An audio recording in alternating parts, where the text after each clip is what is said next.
प्रधानमंत्री मोदी और राष्ट्रपति मैक्रों की प्रेस कॉन्फ्रेंस चल रही है, आइए जरा आपको वहां ले बात करी। मैंने भी उसके बारे में कहा, लेकिन कई ऐसे और भी और क्षेत्र है जिसमें हमारी जो सोच है वो साझा सोच है, चाहे वो अंतरिक्ष का क्षेत्र क्यों ना हो। कई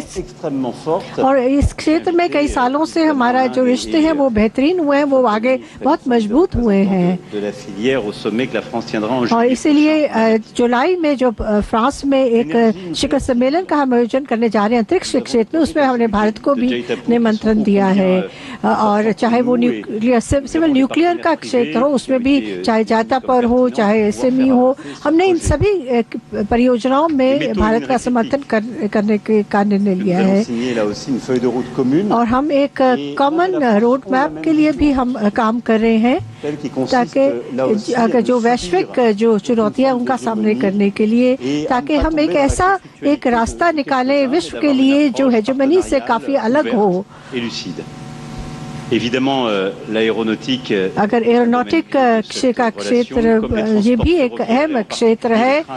और जो हम हाई स्पीड रेल नेटवर्क की बात करते हैं वो भी एक क्षेत्र है जिसमें हम एक भरोसेमंद साझेदार के रूप में उभर रहे हैं। अभी जो हाल में ही हमने प्रधानमंत्री जी के साथ जो बातचीत करी है वो काफी महत्वाकांक्षी है, और वो नए उद्देश्यों को लेकर साथ आई है। और क्योंकि हम जो चाहते हैं वो हमारे रिश्तों में महत्वाकांक्षा और भी आगे बढ़े। हम चाहते हैं कि बेहतरीन टेक्नोलॉजी ट्रांसफर हो, और भी ज्यादा टेक्नोलॉजी ट्रांसफर हो। और इस भारत के प्रधानमंत्री के साथ हम आज जो है वो आज जो हम इनोवेशन ईयर का जो उद्घाटन करने जा रहे हैं। हम चाहते हैं कि हमारे जो निवेशक हों, चाहे वो हमारे स्टार्टअप्स हों, चाहे हमारी कंपनियां हों, वो R&D सेंटर्स हों या और सेंटर्स हों, मिलकर काम करें। ये पूरी तरह से हमारी जो सोच के अनुरूप है, जो और जिन पर हमारे जो मंत्रीगण हैं उन्होंने अपनी बैठकों में जिन पर बातचीत करी है। अगर आपने जो एक स्वास्थ्य के क्षेत्र में AI की जो बात करी है, हम कल मैं एम्स अस्पताल में इसका उद्घाटन करूंगा। और ताकि हम जो ये नवाचार है या इनोवेशन है, ये हमारी जो संबंध है उसके केंद्र में हो, हम हमारी अर्थव्यवस्थाओं की वृद्धि के केंद्र में हो। नवाचार इनोवेशन जो किसी भी तकनीक के केंद्र में हो, और जो हमारे 2047 के जो हमारे होराइजन रोड मैप है उसके भी पूरी तरह से अनुरूप है। वो पूरी तरह से हमारे जो उद्देश्य है उनको परिभाषित करता है,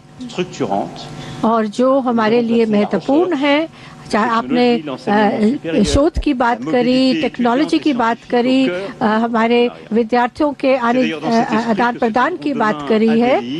कल दिल्ली में मैं कई उच्च स्तरीय जो हमारे विश्वविद्यालयों और वैज्ञानिकों के बीच में जो एक बैठक होने जा रही है रश के अंतर्गत, उसमें मैं भाग लूंगा। मेरे ख्याल से पिछले कुछ साल में शायद हमारी जो व्यापार है या हमारे जो संबंध है वो बहुत तेजी से आगे नहीं बढ़ पाए, लेकिन मुझे लगता है कि धीरे धीरे ये हमारे जो संबंध है बहुत तेजी से आगे बढ़ रहे हैं। और हम चाहते हैं, और हमने कई ऐसे क्षेत्रों को हमने जो है उनको हमने आइडेंटिफाई करा है कि उन क्षेत्रों को हमें तेजी लानी चाहिए, ताकि ये जो संबंध है और भी बेहतरीन और भी आगे जाएं। इसमें हम ट्रांजिट वीजा की भी हमने बात करी है जो फ्रांस में के लिए लेना पड़ता है, और हम इस पर अध्ययन करेंगे कि कैसे इसको हटाया जा सकता है। कल मैं एक फ्रेंच इंस्टीट्यूट में नए जो सांस्कृतिक मध्यस्थ हैं उनसे भी बातचीत करूंगा, कल्चरल मीडिएटर से बातचीत करूंगा, क्योंकि फ्रांस और भारत दो ऐसे देश हैं जिनको विश्व को बहुत कुछ देने के लिए है। आज जो हम गेटवे ऑफ इंडिया पे जिस तरीके से हम रोशनी करेंगे और जहाँ वहाँ पे जो हमने कार्यक्रम का आयोजन किया है वो भी इसी के वो भी दर्शाता है कि कितना हमारे देशों के बीच में संबंध जो है वो नजदीकी है। और हम इस जो एंटरटेनमेंट इंडस्ट्री, क्रिएटिव इंडस्ट्री में भी हमने ये कहा है कि हमें को प्रोडक्शन करने चाहिए और ये हमने नया एक महत्वाकांक्षा, नया उद्देश्य अपनी क्रिएटिव इंडस्ट्रीज को दिया है, क्योंकि हमारी जो सोच है वो बिल्कुल एक जैसी है, चाहे वो सोच भारत के लिए हो या पूरे क्षेत्र के लिए हो या हिंद प्रशांत क्षेत्र के लिए हो, चाहे वो व्यापार के लिए क्यों ना हो, हमारी सोच जो है वो उसमें बहुत तालमेल है। हम पूरी तरह से खुले और व्यापार पर विश्वास करते हैं, इसीलिए यूरोपियन यूनियन और भारत के बीच में जो FTA हुआ है उसका हम स्वागत करते हैं और इसमें हम चाहेंगे कि वो जल्द से जल्द आगे बढ़े। और हमारी सोच जो है वो बहुपक्षवाद पर भी पूरी तरह से तालमेल रखती है। कल मैं आपके साथ होऊंगा और पिछले साल प्रधानमंत्री मोदी जी फ्रांस में थे। हम पूरी तरह से वैश्विक प्रतिस्पर्धा में एक साथ मिलकर आगे बढ़ना चाहते हैं और मुझे लगता है कि हम ऐसे मॉडल दुनिया को दे सकते हैं कैसे एक दूसरे के साथ काम किया जाता है। और इस संबंध में मैं कहना चाहता हूँ कि हम दोनों चाहते हैं कि हम ऐसे आर्टिफिशियल इंटेलिजेंस का निर्माण हो जो एक दूसरे का सम्मान करे, जो लोगों का सम्मान करे, जो भूपक्षवाद का सम्मान करे और जो अलग अलग भाषाएं हैं उनका सम्मान करे, क्योंकि हमारा विश्व जो है वो विविध है, उसमें बड़ी अलग अलग तरह के लोग, अलग अलग चीजें होती हैं, लोगों की संस्कृति अलग है